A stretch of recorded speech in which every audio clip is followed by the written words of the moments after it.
उनको अस्थायी कोई भी राहत अभी तक कोर्ट से नहीं मिला है। तो आप ये कहना चाह रहे हैं कि वो जो आरोप लगा उसमें कोई मेरिट नहीं है? बिल्कुल बकवास और बिल्कुल हास्यास्पद केस है ये कहना चाह रहे हैं कि मामला पूरा पॉलिटिकल कॉन्स्पिरेसी का है। और सत्ता में बैठे हुए लोगों ने बापूजी को फंसा के रखने में कोई कमी नहीं छोड़ी। किसी भी तरीके से बापूजी को बाहर नहीं आने दिया जाए, इसके लिए सतत प्रयास करते रहे।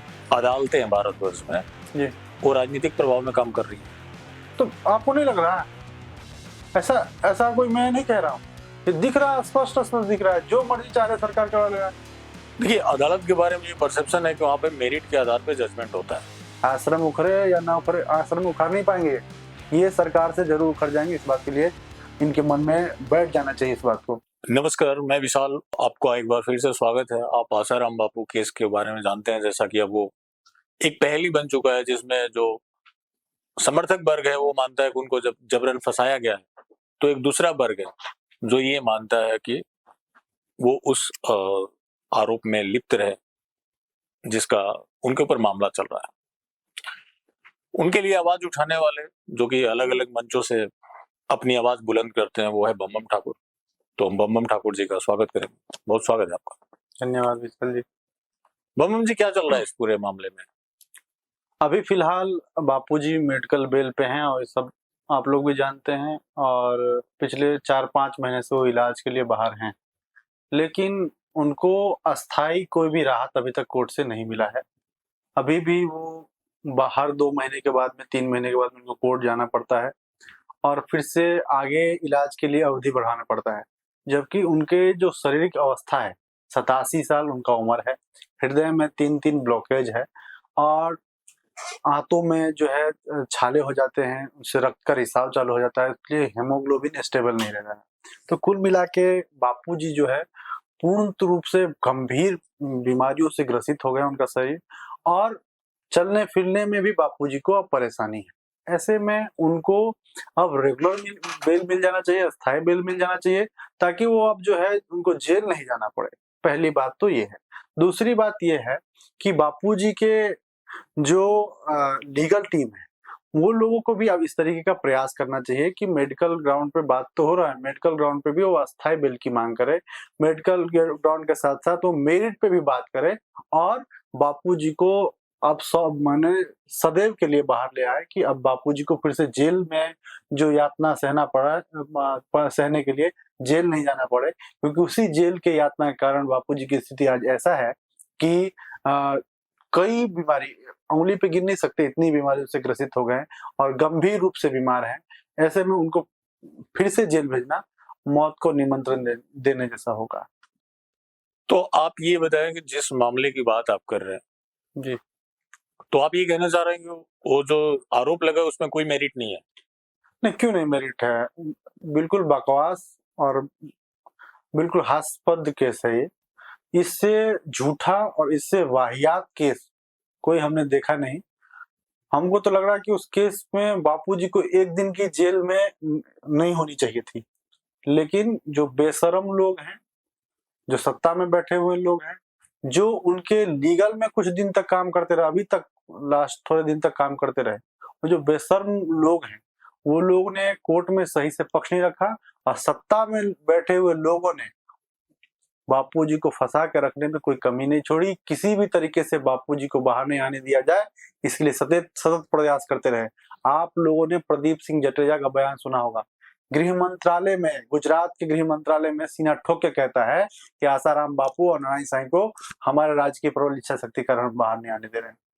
तो जब सरकार में भी, सरकार के लोग जब किसी व्यक्ति के पीछे पड़ जाएगा कि हम इसको बाहर नहीं आने देंगे, सरकार की जो ताकत है वो ताकत सारा इसमें झोंक देगा कि भाई वो बाहर नहीं आए, और जो उनके पैरोकार बने रहेगा वो लोग भी उसमें संलिप्त रहेगा और वो लोग भी उसको सही ढंग से कोर्ट में जो उनका मामला है, जो उन पे आरोप लगे हैं, उसको सही तरीके से जवाब नहीं देंगे, तो झूठे केस में सजा भी होगी और झूठे केस में जेल में भी रहना पड़ेगा। तो आप ये कहना चाह रहे हैं कि मामला पूरा पॉलिटिकल कॉन्स्पिरेसी का है? तो आपको नहीं लगता? आप बताइए ना कि एक लड़की उठ के आई और उसने कहा कि मेरे साथ में छेड़खानी हुआ है, बाद में उसको रेप में तब्दील कर दिया गया। न लड़की के मेडिकल ग्राउंड में कुछ भी ऐसा पाया गया, न कोई शरीर पे खरोच था। उसका लड़की का कहना ऐसा है कि गेट पे हमारी माँ बैठी है और कमरे में हमारा शोषण हो रहा है, लेकिन हमारी माँ हमारे शोर सुनाई नहीं, हमारी माँ को नहीं दे रहा है, पिताजी हमारे आवाज नहीं सुन रहे। तो ये बात हास्यास्पद है कि नहीं, सोचने वाले है कि नहीं, कहानी बनाई हुई है और कोई भी एक भी ठोस प्रमाण नहीं मिला है। अदालत में आप अदालत का जजमेंट पढ़ लीजिए, सजा तो हुई है बापूजी को। हाँ, अदालत ने ये नहीं कहा कि कोई भी प्रमाण मिला है। वो गए हैं परिस्थिति जन साक्ष्य के आधार पर सजा सुनाने। कौन सा परिस्थिति जन साक्ष्य? अगर परिस्थिति जन साक्ष्य की बात करें तो वो भी टूट रहा है। प्रकाश बरी हो जाता है, जो बापूजी का केस में सहारोपी है जोधपुर में, बरी होता है नहीं बरी होता है। शिवा बरी हो जाता है, जिसके लड़की बोलती है कि हम बात कर रहे थे, उसने हमको बापूजी से मिलवाया। तो परिस्थिति साक्ष्य भी नहीं बनता है। बिल्कुल झूठी केस है, बिल्कुल बेकार केस है। कोई सबूत या कोई प्रमाण नहीं इस बात का कि उसके साथ में कोई भी छेड़खानी हुआ है। लेकिन इस देश में कानून का राज नहीं, इस देश में जिसकी सत्ता है उसका राज है। वो चाहे तो कानून को, कोर्ट को जिस तरीके से बदल दे, फिर कोर्ट में पेश होने वाले जो लोग हैं वो भी जब उनके सहयोगी हो तो वो काम उनके लिए और आसान हो जाता है। और 12 साल बापूजी को जेल में रख लेते हैं झूठे केस में, और दो बार, एक बार नहीं दो बार सजा सुनवाते हैं। एक तो चलो जोधपुर का मामला 5 दिन पहले का था, दूसरा केस क्या है अहमदाबाद का, जानकारी है आपको? 12 साल पुराना रेप का केस है। 12 साल पहले उसके साथ में रेप हुआ। वो ऐसा दिन वो बता रही है, किस दिन रेप हुआ उसको पता नहीं है, तारीख नहीं बता रही कि किस दिन इस तारीख को रेप हुआ। कहाँ रेप हुआ? एक बार कह रहे अहमदाबाद में रेप हुआ, दूसरे बार कह रहे सूरत में रेप हुआ। कंफर्म नहीं है कि हम कहाँ रेप हुआ। उसमें भी जो सह आरोपी है 6 लोग, सब बरी हो गए, सबके सब, एक भी को सजा नहीं हुई। अब अकेले लाखों करोड़ों लोगों के बीच में बापूजी अगर कहीं टहलने निकल जाए ना, आप अगर बापूजी जब बाहर थे, स्वतंत्र रूप से बाहर थे, कोई कोर्ट का मामला नहीं था, तब जब बापू टहलने निकल जाते थे ना तो हजारों की भीड़ लग जाती थी। बापूजी से नाराज भी होते थे कि मैं एकांत में हूँ या मैं घूम रहा हूँ तो मुझे थोड़ा सा छोड़ दो, लेकिन फिर भी लोग उसके इतने भीड़ होते थे। कैसे उस लड़की को बुला लेंगे, कैसे लड़की से मिल लेंगे, कैसे हो जाएगा? जब सब आरोपी बरी हो गए तो बापूजी से गुनहगार कैसे हो गए? और जब तारीख ही नहीं है तो कौन सा ऐसा साक्ष्य मिल गया, पुलिस के पास में कौन सा एविडेंस मिल गया जिसके आधार पर बापूजी को उम्र कैद की सजा सुना दिया गया? ये सवाल बनता ही नहीं बनता। मैं नहीं बोलूं, कोई मैं जजमेंट नहीं देता कि ये गलत है कि सही है। आप लोग बताइए और देखने वाले जनता बताए कि ये क्या मामला है, ऐसा हो सकता है क्या? उसमें तो आप ये कहना चाह रहे हैं उसमें 12 साल पुराना केस है तो मेडिकल कोई ग्राउंड नहीं बनता। उसमें भी कोई ठोस गवाह या प्रमाण नहीं है। उसमें देखिए वो लड़की बोल रही है कि 2001 में मेरे साथ में रेप हुआ और 2003 में मेरी छोटी बहन के साथ में रेप हुआ। मेरे साथ में बापू ने रेप किया और उसके साथ में नारायण साईं ने रेप किया। आप बताइए कि जब तुम्हारे साथ 2001 में रेप हो गया तो 2003 में बहन को क्यों लेके आई तुम आश्रम में? ये सब बिल्कुल वाहियात और तय तरीके से सरकार द्वारा, देखो क्योंकि नारायण साईं ने वहां पे पार्टी बनाने की घोषणा कर दी थी कि हम जो है ओजस्वी पार्टी बनाएंगे। थोड़ा सा साधक बापू का लॉजिक लगा है। ओजस्वी पार्टी बनाने से किस पार्टी का नुकसान था? किस पार्टी का नुकसान था? बीजेपी को था ना। वो लोग नहीं चाहते बापू बाहर आए। राकेश अस्थाना किसका आदमी है? किसके कहने पर गुजरात में केस बना? सबको पता है, लेकिन लोग डरते हैं और इन डर की वजह से उनके मनोबल बढ़ा हुआ है और जो मन में आ रहा कर रहे हैं। बापूजी को तो सजा करवाई दे रहे हैं, पूरे परिवार को तहस नहस कर दे रहे हैं। पत्नी को केस में फंसा दिए, बेटी को केस में फंसा दिए, बेटा को केस में फंसा दिए, बापू के ऊपर केस बना दिए। पूरे परिवार तहस नहस है। और अब नजर है आश्रम को। बापूजी का जो आश्रम है, बापूजी का 313 का बयान पढ़िए जो जोधपुर में दिया है। उन्होंने कहा कि मेरे आश्रम लोग मुझे क्यों फंसाना चाहते हैं? तो बोले मेरे आश्रम पे जो आश्रम है, व्यवस्था है, उस पर लोग कब्जा चाहते हैं। शुरुआत हो गई ना। कौन लोग कब्जा कर रहे हैं? कई लोग तो हमारे बारे में बोलते थे, जो उनके सहयोगी लोग हैं और आश्रम में भक्त बने घुसे हैं, वो हमारे लिए कहते थे। लेकिन आज जब सरकार तो रही ना, उनके मुंह नहीं लग रहा है। वो तो आप लोगों का धन्यवाद हो, संदीप जी के चैनल का धन्यवाद हो, जो पिछली बार हम लोगों ने बहुत अच्छे से उनके चैनल पर गए और सारी बात बताई। उसके बाद में ट्विटर पर ट्रेंड होने लगा, लोग मांग करने लगे कि भाई आश्रम नहीं टूटेगा। तब 17 जून तक के लिए स्टे मिला हुआ है। नहीं उसके तो ऊपर आते हैं। मतलब मेरा सवाल ये है, आप ये कहना चाह रहे हैं कि जो भी अदालतें हैं भारतवर्ष में जी। वो राजनीतिक प्रभाव में काम कर रही हैं। तो आपको नहीं लग रहा है ऐसा? ऐसा कोई मैं नहीं कह रहा हूँ, ये दिख रहा है, स्पष्ट स्पष्ट दिख रहा है। जो मर्जी चाह रहे सरकार करवा ले रहा है। लोया का केस था, क्या हुआ उसमें? हुआ कुछ? सरकार जिसके साथ में है उसका कुछ नहीं कोई बिगाड़ पाता है।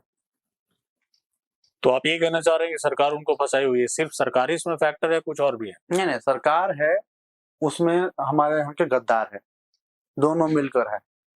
और वो लोग जो गद्दार लोग हैं ना, वो अभी भी कुछ कुछ बचे हुए हैं। उनका ये मानना है, उनका कहना ये है, हमसे कहते रहते हैं कि तुम सवाल मत पूछो, हमको दिक्कत होता है। हमने बोला कि हम जब स्पष्ट देखेंगे अदालत में गलतियां तुम्हारी, तो हम तो सवाल पूछेंगे। हमको दिखेगी तो हम बोलते हैं कि तुम सवाल पढ़ो मत, देखो मत। ऐसे लोगों को मैं क्या बोलूं, इनको तो चम्मच में थूक के डूब मर जाना चाहिए। क्योंकि 12 साल तुम्हारी बेशर्मी देखी ना, कि 12 साल उन्होंने झूठे, अब बिल्कुल वाहियात केस में बापूजी को जेल में रख दिया, और वो कहते हैं कि हमसे सवाल मत पूछो। और उनके जो चमचे हैं वो डंडे लेकर खड़े होते हैं, बोलते हैं मारेंगे तुमको। अरे भाई तुम मार लो, मारने से सत्य नहीं बदलने वाला है। सत्य ये है कि तुम लोगों ने जो कमियां की है, या तुम लोगों ने जो धोखा दिया है बापूजी को, उसका ही परिणाम है कि झूठे केस में बापूजी को 12 साल जेल में रहना पड़ा है। और सरकार उसमें सहयोगी रही है, सरकार उसमें मेन भूमिका में रही है। लेकिन ये लोग भी जब गद्दार थे तो सरकार से ये क्यों सवाल पूछेंगे? साधकों की उनकी भूमिका क्यों बताएंगे? तो सरकार के साथ में साधक भी उसमें जो है सहयोगी के रूप में काम कर रहे थे। उनको पता नहीं चल रहा था हम किसको वोट दे रहे हैं, उनको पता नहीं चल रहा था हम किसका समर्थन कर रहे हैं। हमको क्या कैसे पता चल रहा है कि भाई हमारे ही आश्रम में जो लीगल टीम के रूप में बैठे हुए लोग होंगे, वो लोग बापूजी को जेल में रखना चाहेंगे? यकीन होगा? जो आदमी खुद को हिंदूवादी कहेगा और हिंदूवादी सरकार चलाने की बात करेगा, कैसे यकीन होगा कि वो हमारे संत को जेल में डाल देगा? कैसे यकीन होगा कि वो गाय चर्बी निर्यात जो बैन था 32 साल पुराना, वो खत्म कर देगा? कैसे यकीन करेंगे? लोगों को यकीन करने में, विश्वास, लोगों को सच्चाई जानने में समय लग रहा है। सच्चाई जाने हैं, इस बार जब सच्चाई जाने हैं तो आश्रम वाले मामले पे खुल के सरकार का लोगों ने विरोध किया कि नहीं किया है? और सरकार को पीछे हटना पड़ा कि नहीं पड़ा है? पड़े हैं, पीछे हटे हैं, और उसके परिणाम है कि 17 दिन तक का स्टे मिला है आश्रम वाले मैटर में। देखिए, अदालत के बारे में ये परसेप्शन है कि वहां पे मेरिट के आधार पे जजमेंट होता है। तो फिर ऐसा क्या फैक्टर आगे मेरिट के विपरीत जाकर ये सब कुछ हुआ? इससे बड़ा कोई झूठ नहीं हो सकता कि मेरिट पे बात होती है। मैं परसेप्शन की बात कर रहा हूँ। परसेप्शन कुछ भी बना ले आप, देखिए मीडिया उनका है, लोग उनका है, अखबार उनका है, सरकार उनकी है, तो जो मर्जी बना लीजिए, उसका कोई वो नहीं है। जो महत्वपूर्ण है ये है कि सच्चाई क्या है।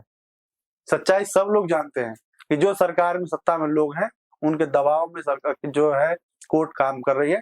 सभी लोग, कुछ लोग होंगे ईमानदार, इसलिए देश चल रहा है, लेकिन ज्यादातर जो जज हैं वो खुद ही भ्रष्टाचार में लिप्त रहते हैं। दिल्ली में आपको नोट जला हुआ मिला, नोट मिला, अब वो लोग कोई सरकार की चमचागिरी नहीं करेंगे? हुआ कुछ? हुआ नहीं हुआ ना? तो जब नहीं हुआ तो दोनों के साठगांठ हैं, तुम हमें बचाओ, हम तुम्हें बचाएंगे। तो ऐसे में आम लोग पीछे जा रहे हैं, जो गरीब लोग हैं पीछे जा रहे हैं। पैसे वाले के लिए कोई कानून नाम की चीज नहीं है, जैसे चाहिए वैसे इस्तेमाल करते हैं कानून का। ये सब हुआ, उसके बाद अब तक जो भी मामले हैं, जबकि वो बाहर है जमानत पे, वो मेडिकल ग्राउंड पे है, फिर आप लोग रेगुलर बेल के लिए क्यों नहीं अप्लाई करते?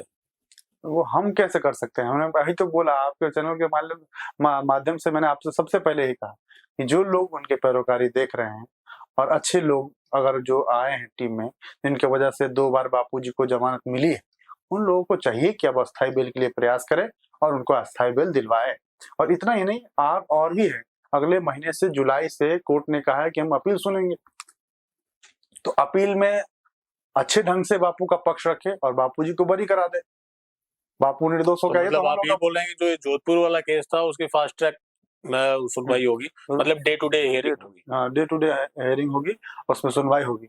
उसमें अगर अदालत में सही ढंग से पक्ष बापूजी का रखा जाएगा, तथ्यों के साथ रखा जाएगा, तो कोई ये केस बनता नहीं है, बापूजी बरी हो जाएंगे। लेकिन ये है शर्त कि बेईमानी नहीं। कोर्ट में जब आप बात रखोगे तो तथ्यों के साथ बात रखोगे, वकीलों को काम करने दोगे, वकील को सही वकील नियुक्त करोगे। ऐसा नहीं कि वकील तो रख लिए हैं और वकील साहब को काम ही नहीं करने दे रहे हैं। ऐसा नहीं कि कोई ऐसा वकील ढूंढ लाए हैं जिनका उद्देश्य बापूजी को बाहर निकालना नहीं, बापूजी को जेल में रखना है। सज्जन सिंह सुराना ने क्या किया बापूजी के मामले में? बाहर आते थे, मीडिया में डंडा देते थे, आज हमने कोर्ट में ये साबित कर दिया, ऐसा कर दिया, वैसा कर दिया। कुछ नहीं, ठाई ठाई फीस। ऐसे लोग नहीं चाहिए जो सच में बापू के हित के लिए काम कर सकते हैं, जो सत्य में बापू के पक्ष, बापू का जो सही पक्ष है वो न्यायालय के सामने रख सकते हैं। ऐसे वकील को खड़ा किया जाए और जवाब दिया जाए तो ये केस कुछ बनता नहीं है, बापूजी बरी हो जाएंगे। आप इतनी मजबूती से उनके लिए आवाज उठाते हैं जी, इतनी निष्ठा है आपकी जी। तो आश्रम में आपको क्यों नहीं रखा जाता ताकि आप उनका बढ़िया से मजबूती से पक्ष रखते और काफी ये तो उनसे पूछो जो लोग उनकी व्यवस्था देख रहे हैं, उनको पसंद नहीं ना, उनको जो बापू के पक्ष में है वो लोग उनको पसंद नहीं है। कहाँ तो पसंद? बापूजी रख लेते ना, आपको क्या दिक्कत है? बापूजी कहाँ रख लेते? बापूजी 12 साल से उस व्यवस्था से दूर थे और दूर हैं, अभी भी आए हैं तो उन व्यवस्था में जो लोग बैठे हुए हैं, जो संचालक जगह जगह बैठे हैं, वो उनके बिठाए हुए लोग हैं, जो गद्दार लोग थे, अर्जुन जैसे जो लोग हैं उनके बिठाए हुए हैं। वो चाह के भी अभी सत्ता को, जो आसन की व्यवस्था है उस पर वो अपने हिसाब से नहीं कर सकते। करने का प्रयास है, धीरे धीरे होगा, होगा भी, बदलेगा भी, अच्छे लोग आ भी रहे हैं, लेकिन अभी फिलहाल जो है उस पर अभी भी उन्हीं लोगों का पकड़ ज्यादा मजबूत है जो लोग नहीं चाहते कि बापू बाहर आए। तो फिर वो बापू के हितैषी लोगों को क्यों रखेंगे संस्था में? और हमारा भी गृहस्थ आश्रम से हूँ मैं, मेरा परिवार है, तो मैं भी छोड़ के एकदम से नहीं जा सकता। हाँ, अगर बापूजी आज्ञा करें कि नहीं तुमको हमारी सेवा में आना है तो मैं पीछे भी नहीं हटूंगा। तो आप बता रहे हैं कि डे टू डे हियरिंग होगी और इस मामले में फिर जो पैरवी रखने करने वाले होंगे वो फिर आश्रम के वही लोग होंगे नहीं, जिनको आप गद्दार बता रहे हैं? नहीं, पिछले 2 बार से जो बेल मिल रहा है वो एक बाहर के बापूजी का भक्त है और वो अपना कंपनी चलाता है नोएडा में, सॉफ्टवेयर कंपनी है, और वो बापूजी का केस देख रहा है। बापूजी का जो हेल्थ इशू है वो बाहर का एक साधक है, वो देख रहा है हेल्थ इशू, वो मेडिकल रिपोर्ट तैयार कर रहा है और उसके आधार पे बापूजी को बेल मिल रहा है। इन लोगों के हाथ में जाए तो अभी बंटाधार हो जाए।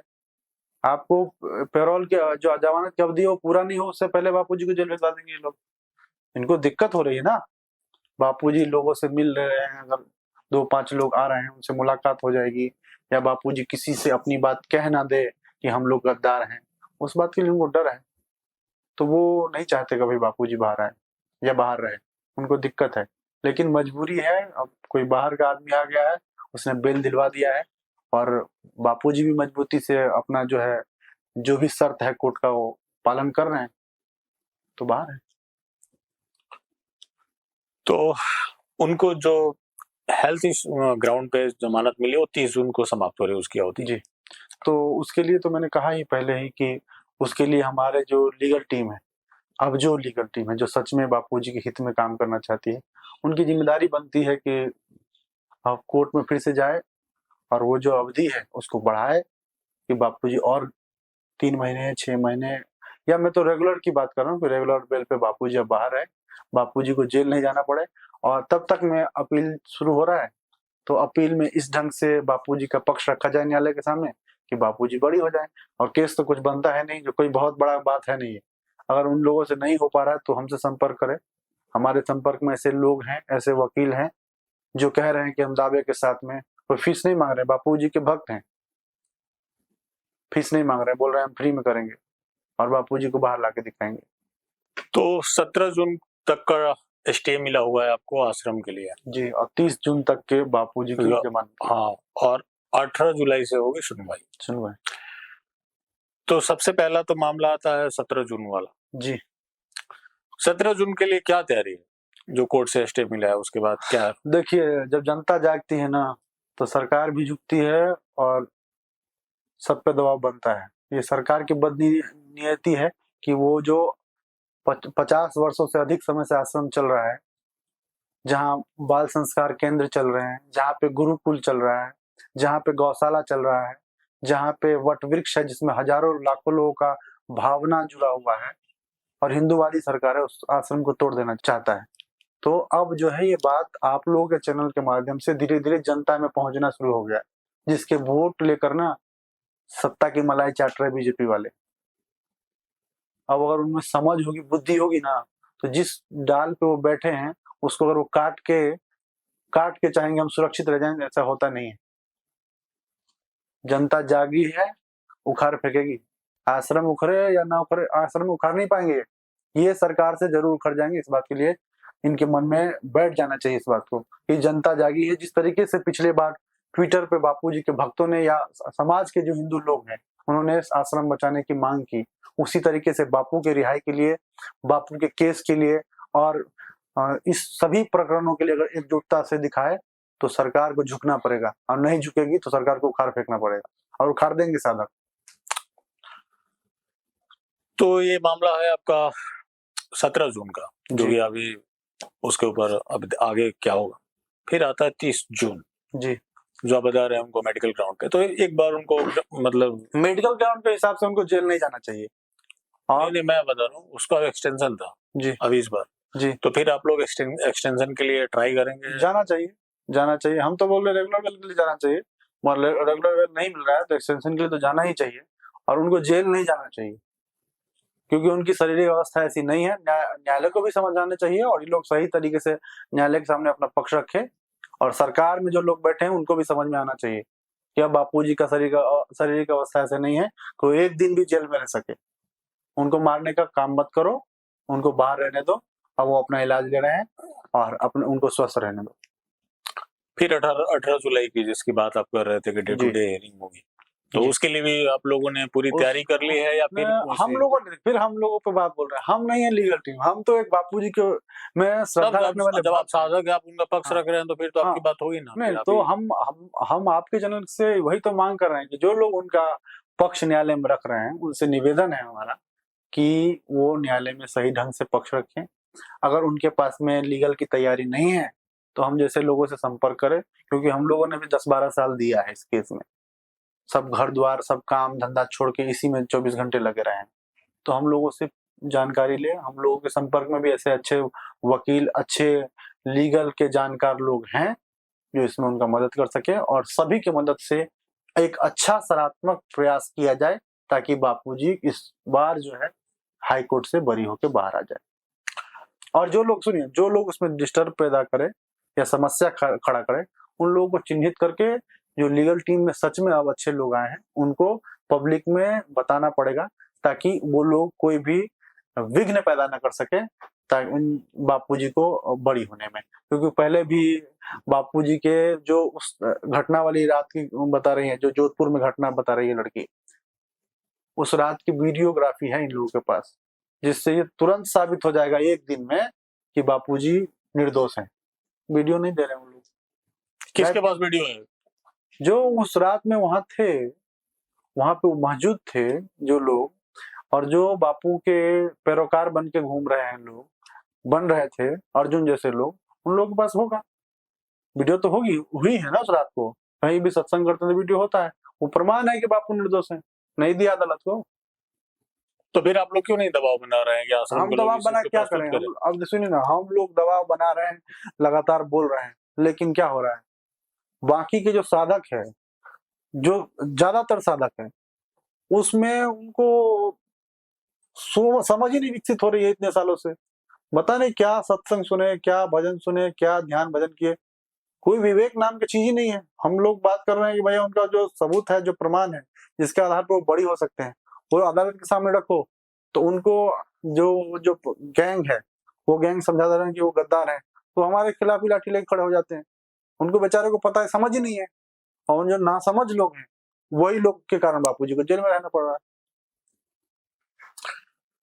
तो ये थे हमारे साथ बम ठाकुर, जिन्होंने मजबूती से अपना पक्ष रखा। बम जी, बहुत धन्यवाद आपका इस महत्वपूर्ण जानकारी के लिए, इस चर्चा के लिए। बाकी आपको कैसा लगा अपनी प्रतिक्रिया आप जरूर दें। बहुत धन्यवाद।